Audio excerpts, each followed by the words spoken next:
বিশাল নীল আকাশ আর নিচে বরফের সড়ক দেখে মনে হবে সিনেমার কোনো দৃশ্য। তবে এটি আসলে সিনেমার দৃশ্য নয়। শীতের তীব্রতায় জমে গেছে বাল্টিক সাগর, আর সেই বরফের ওপর দিয়ে খুলে যাচ্ছে এস্তোনিয়ার ঐতিহ্যবাহী যোগাযোগ ব্যবস্থা। প্রকৃতির এই কঠিন বাস্তবতাকে কাজে লাগিয়ে বরফের রাস্তা দিয়ে দ্বীপগুলোতে চলাচল করছে সাধারণ মানুষ। ফেরি বন্ধ, ঝুঁকি আছে, তবুও অনেকের জন্য এটাই এখন একমাত্র ভরসা। সরকারি রুট সীমিত হওয়ায় অনেকেই ঝুঁকি নিয়ে বিকল্প বিভিন্ন বরফের রাস্তা ব্যবহার করেন। তাদের জন্যই সরকারের এই ব্যবস্থা। এটা আমাদের শীতেরই একটা অংশ। কখনো এটা ভ্রমণের জন্য মজার, আবার কখনো বাধ্য হয়েই ব্যবহার করতে হয়, কারণ তখন আর কোনো বিকল্প থাকে না।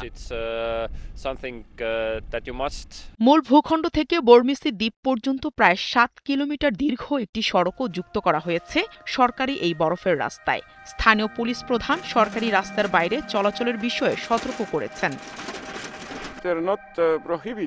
বরফে চলাচল নিষিদ্ধ নয়, কিন্তু এটি বিপজ্জনক, কারণ সরকারি রাস্তার বাইরের পথগুলোতে বরফের কতটা পুরুত্ব তা কেউ পরিমাপ করে।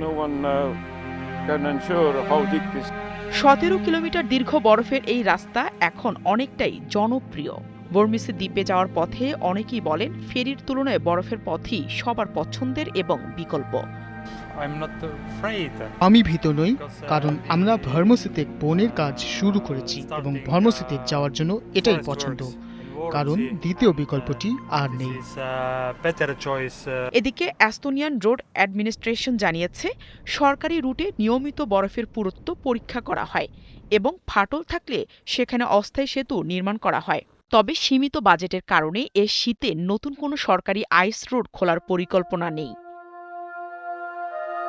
নাহিদা রিন্থি, ৭১।